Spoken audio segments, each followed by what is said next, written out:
Anytime you have sleep paralysis is because a demon is trying to attack you.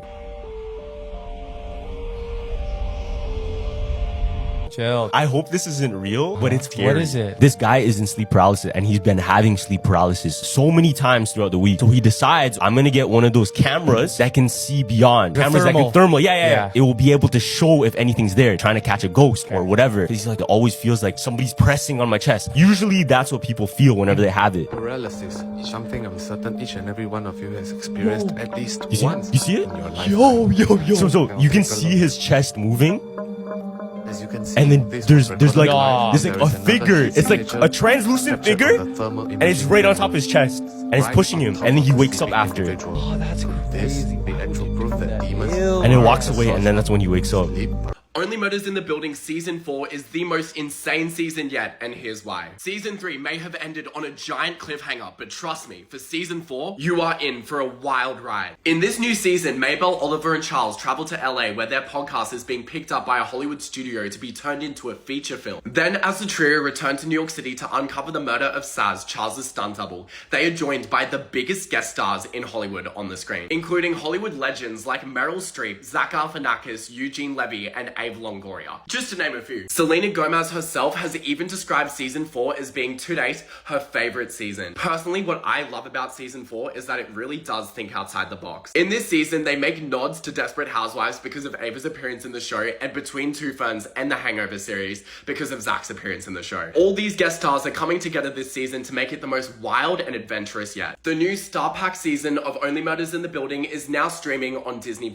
This girl says that when she was little, her mom sent her and her cousins on vacation to visit their grandmother in Santiago in the Dominican Republic. She says that her grandmother lived out in the middle of nowhere and that she lived like in the edge of a river. The rest of the land was just like fields and fields of like crops. She says that when they would stay there, all of her cousins and her would share a bed, and they were tiny so they all fit on it. It was the middle of the night and she got woken up. She says that she just laid there with her eyes open, just like staring at nothing. As she's laying there, out of nowhere, she hears the loudest like scream coming from the left side of her grandmother's land. In that moment, she says she got so scared because she knows like no one should be out there. She doesn't have neighbors, and she was so young that she was trying to make sense of what she had just heard. She said that she thought of everything. She was like, what if it's just the lady outside just finding out that somebody passed away in her family and she screamed? Or what if it's someone that special needs that left the house? She was trying to make sense of it because she claims that the scream was like emotional. She also started thinking,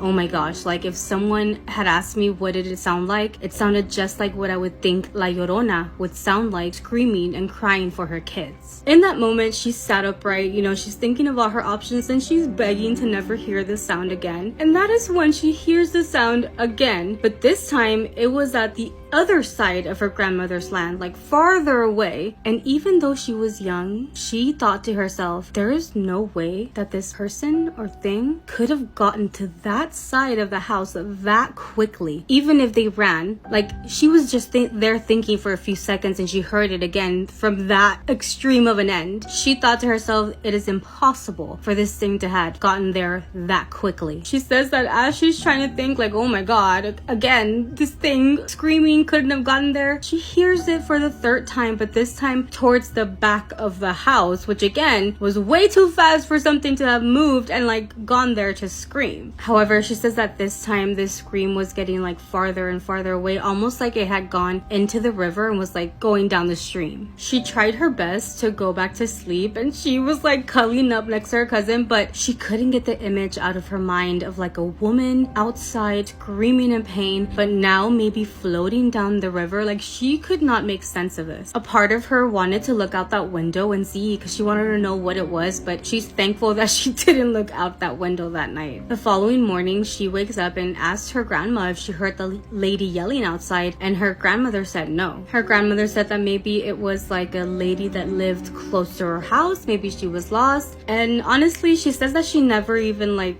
explained to her that the screams were coming from like different parts of the land because she was a little scared and she just didn't want to insist that it was something scary. She says that now that she's an adult, she still can't make sense of it and she can still like remember the sounds that this thing was making scene. At some points, she's like, what if it was a dream? But then she's like, no, I was fully awake. Like, that was not a dream. I think she hurt La Llorona. That's just my opinion. Because, like, the river, the scream, you know, oh, no thank you. Anyway, this story's coming from Relatos de la Noche. I'm gonna add the title and the screenshot of where it starts if you guys want to go listen to it in Spanish. There's a Rick and Morty episode. Yeah. Morty's in space and he gets bit by a snake.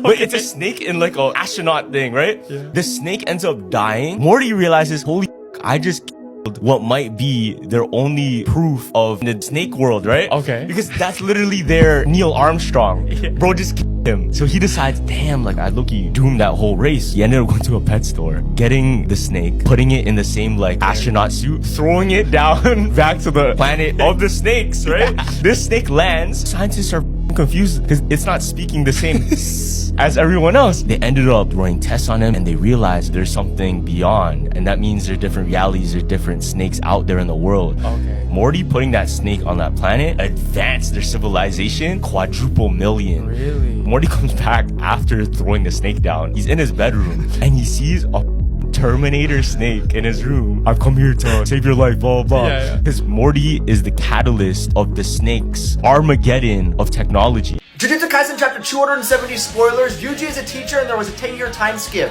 Yeah, so as y'all can see right here, hashtag JJK270 time skip 25-year-old Yuji Itadori. And can we please talk about how clean this design is? Of course, you got people trying to meme on this now, trying to frame Yuji for being a manager at McDonald's. Other people saying teacher wage arc. And most of them saying this are the My Hero Academia fans. They're mad because this fake leak went super popular. Obviously about Deku working at a fast food restaurant. And now they're mad that Yuji actually has a successful career as a teacher. So they are trying to frame Yuji for something that he isn't. I am sorry, but that could never be my goal. My goal is never going to be working at McDonald's. Now, but on a serious note though, this is a fan art. CPass Drina made this. But if we actually do end up getting like a crazy time skip in the last couple chapters, I'm really curious as to what Yuji's career is going to be. Because they got to do something good for my go, bro. Like, come on, top 5 of the verse, you got to be doing something good with your life. This ranch owner has given up trying to convince their horse he is not a dog. This is Jimmy. Jimmy has been surrounded by dogs ever since he arrived at Siobhan O'Kelly's home at just 5 months old. Siobhan runs a dog training and walking business, so Jimmy constantly has new members of the pack to greet. He loves joining the gang on short walks, and Siobhan told us, if I take a group photo of the dogs, he comes charging in not to miss out on the shot. He's always been very gentle with the dogs, being careful where he puts his hooves, and being a great ambassador for proper training around livestock. He has always had such a sweet and kind nature about him, she says.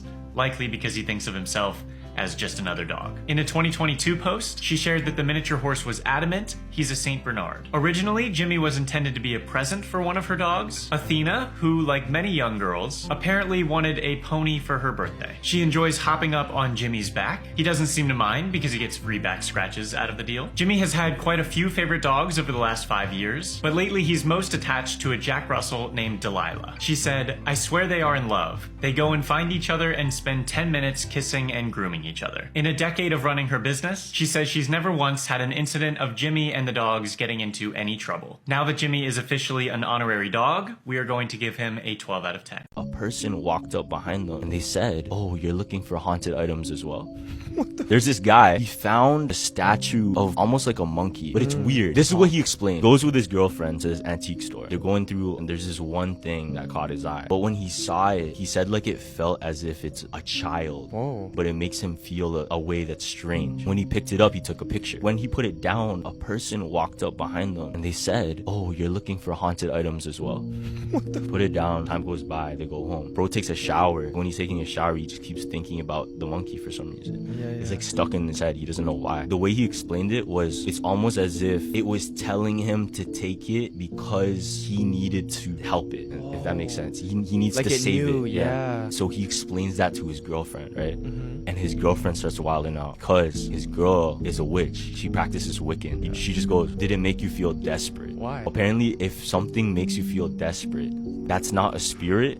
So, it was very late at night and this girl says that her mom and dad left their aunt's house and were headed home. She says that while they're on the road, they see a girl who has shorts on, a hoodie, and her hoodie was over her head. Now, they're passing by the side of town that is not very good, so the mom points out like, oh my god, look at that girl, she's walking here by herself, like we should stop. Said that the girl even had like a school backpack on, so the mom was like really concerned, but the dad kept driving. However, the mom kept insisting, what if she doesn't have money for the bus and she's walking, and what if something happened to her, because if someone sees her backpack they're gonna try to like rob her. Anyway, she guilt tripped the F out of the dad so he actually turned around and they went to see if she needed a ride. So when they stopped, the mom is asking the girl on the side of the road like, hey, where are you going, why are you here by yourself? And the daughter mentions that the girl would never turn and look at her mom or her dad, but that she did say, oh, I'm just walking to my parents' house. So the mom's like, get on, we'll drive you wherever you need to go or as close as your grandparents' house. But they just wanted her out of that specific area because it was a very bad area of town. And the girl gets on and she sits next to the daughter that's in the back seat. So the girl, who's a grown-up now, that was sitting in the back seat with her, says that she never saw her face, you know, she never took her hoodie down. She was having conversation with her parents, but she never got any bad feeling or like any weird vibes off of this girl. She was just like, I never saw her face, but she was talking. She also felt that maybe the girl was scared because like she got picked up by strangers, so she never wanted to like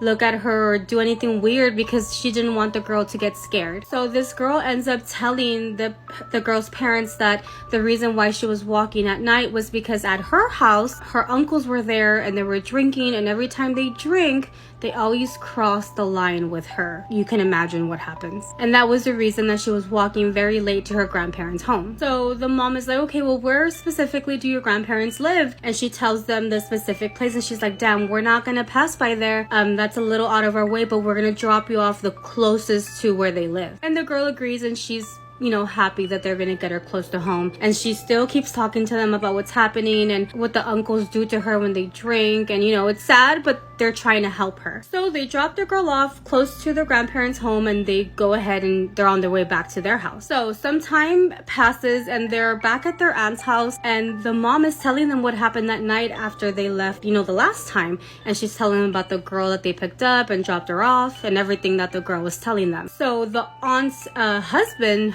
the girl's uncle, he was listening to the story, and out of nowhere he just looks very alert and he's like, you guys picked up the girl and you put her in the car? And they were like, yeah, she needed a ride, she was alone. And the uncle was like, why did you put her in your car? And the girl's dad was like, well, my wife kept insisting and I felt bad if we left her out on the road and something happened. And that's when the uncle was like, no dude, that girl is dead. What he really said was, no way, esta niña ya está muerta. Unfortunately, what happened to this girl was those same uncles did ended up her and ending her life. Disgusting human beings. Le documentaire Kaisen avec Inox Tag, comment ça se termine? Kaisen, c'est pas juste un documentaire où Inox monte sur l'Everest et après il est content. On a une sorte de cheminement spirituel de Inox Tag qui remet en question sa vie et sur ce qui compte vraiment à ses yeux. Le documentaire commence donc avec Inox qui fait un constat sur son quotidien. Il dort depuis 1 an dans la salle de bain chez ses parents et son hygiène de vie, en gros, c'est presque un déchet. Mon mode de vie, c'est catastrophique. Je dors mal, je suis décalé, je mange de la merde, je fais pas attention. Et physiquement, j'en parle pas. Dans cet état, tu peux pas gravir l'Everest. Et c'est justement cet objectif qui va le motiver à faire du changement dans sa personne. Donc, durant 1 an, on va le suivre et le voir s'entraîner au quotidien. Faire du cardio, de la muscu, de l'alpinisme. Et plus les jours passent, plus l'entraînement qu'il subit devient difficile. On va passer de ça... C'est combien de PM là 143. à un mec qui va commencer à faire de l'alpinisme pour la première fois de sa vie.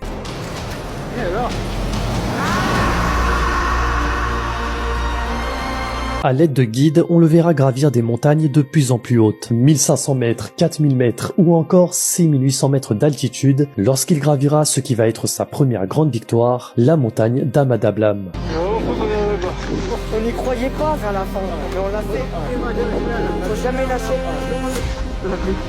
À ce moment-là, plusieurs mois se sont écoulés depuis que son entraînement a commencé, et ce sera l'heure pour lui de rentrer en France pour se reposer avant de s'attaquer à l'Everest. On le verra revenir et reprendre quelque temps sa vie de youtubeur, sauf que il enchaîne trop les tournages sans vraiment pouvoir récupérer. La charge physique et mentale qu'il s'est imposée est en train de le cramer, et s'il ne réagit pas, toute la préparation qu'il fait depuis 1 an va partir à la poubelle. Évidemment, il se reprendra en main. Il dira au revoir à sa famille, ses amis, et prendra la direction de son objectif final, l'Everest. En dépit d'innombrables obstacles, il réussira à atteindre le sommet de l'Everest. Et cette scène, son ascension vers le sommet, n'est ni plus ni moins que la plus poignante du documentaire. Pourtant, c'est pas la fin ni le message du film. Ouais, parce que ça a l'air facile, entre guillemets, mais il y a eu énormément de galères durant ces 1 an. Lui et son équipe ont chopé le Covid, un hélico s'est écrasé, on leur a volé des bouteilles d'oxygène, il a vu des cadavres, et rien que lorsqu'il était au sommet de l'Everest, une corniche s'est effondrée, provoquant la mort de 2 alpinistes. Et 40 minutes plus tôt, il se trouvait sur cette même corniche avec son équipe. En parlant de son équipe, c'est justement un des messages du film. Inoxtag parlera de ce qu'il a appris, l'importance de s'entraider, que c'est grâce à son équipe qu'il a pu atteindre l'Everest et que rien ne se fait tout seul dans la vie. Ce voyage lui aura permis de se reconnecter avec lui-même, avec les autres, et permis de prendre conscience à quel point la société, Internet, les réseaux sociaux, les téléphones peuvent nous matrixer et nous faire passer à côté de l'essentiel. Non pas la vie virtuelle, mais la vie réelle. Et Kaisen se terminera sur les paroles de Inès parlant de l'importance de ces choses-là, mais aussi celle de croire en ses rêves, quoi qu'il arrive, même les plus fous. Je me suis rapproché de la nature, je me suis rapproché des vrais moments de la vie, des trucs que je vivais pas. Parce que j'étais tout le temps dans le speed, dans les tournages, les vidéos, les écrans.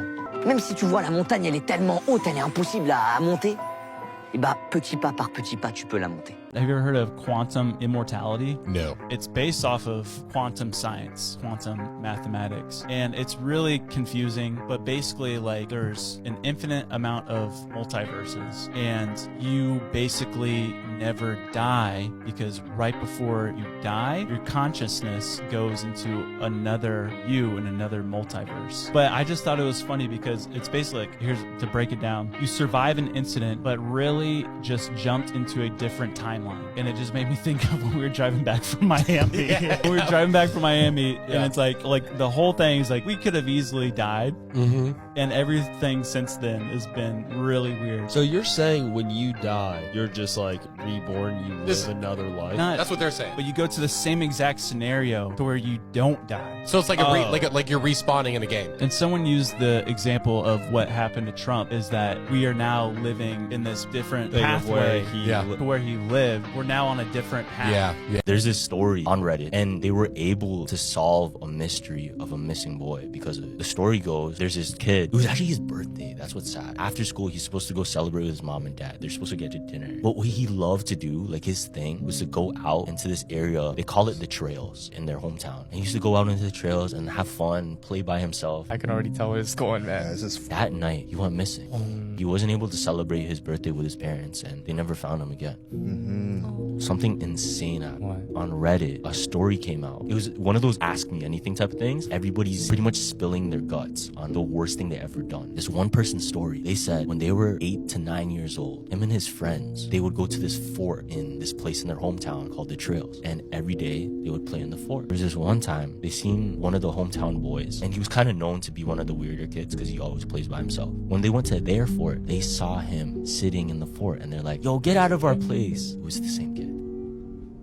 What happens is like, yo, get out of, that's our fort. What the other kid did, nah, make me. So what they did, they ran to go chase him out of their fort. He fell and slipped on a cliff. And the last thing they saw, I'm nervous. For the boys, they walk over and they see. The guy says that this happened when he was around 11 or 12 years old. He says that he was alone at home with his mom and his dad was traveling for work. One of the craziest shootouts happened in front of his house that resulted in a lot of people losing their lives. He said that him and his mom were hiding. They were like laying on the ground and they didn't come back up until they heard the police come. He did say that he was traumatized by this experience because he did see dead bodies on the street. And since the dad was away, he immediately called his brother and said, hey, can you come pick up my wife and my son? They just need to be away from the house for right now. He said that a lot of people who lived there and also survived this ended up leaving too, and they just didn't know when they were going to come back home. So they go and stay with his aunt and uncle, and they didn't have have any kids, so he was the only kid in that house. He says he remembers like being there, but he was so out of it. Like he was shaking, he was scared, like they still hadn't gotten over what they just witnessed. His mom was the exact same way, so his aunt, trying to distract them, turns on the TV in the living room and puts on a cartoon,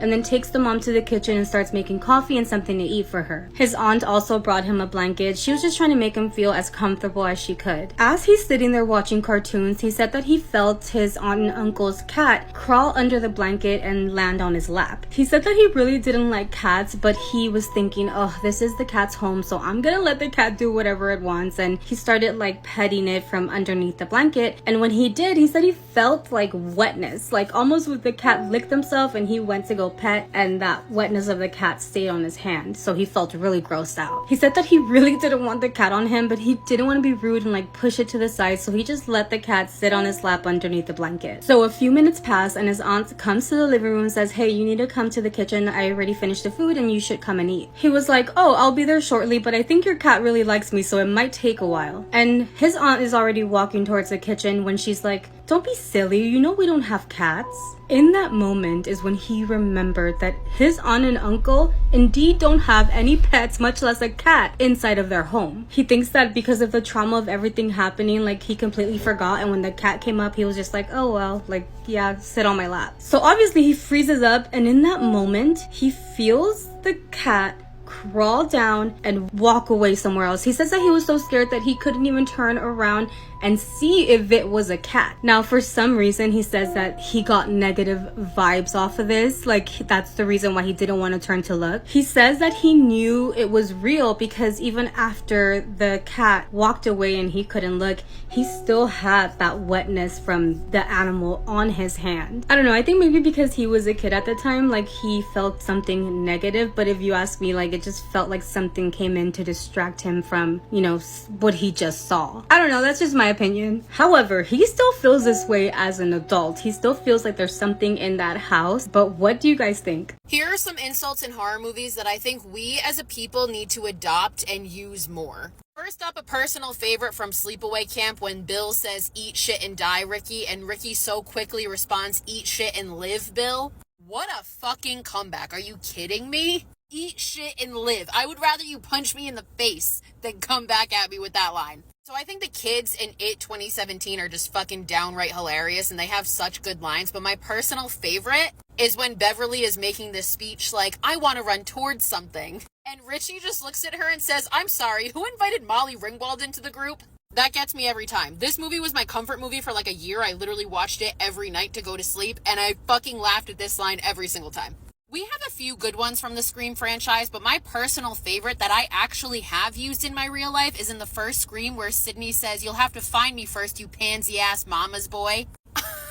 Pansy-ass mama's boy. That is like my favorite combination of words possibly ever. Similarly, Randy comes out with a fucking zinger in Scream 2 when he's also talking about Billy Loomis and says Billy Loomis was a rat-looking, homo-repressed mama's boy.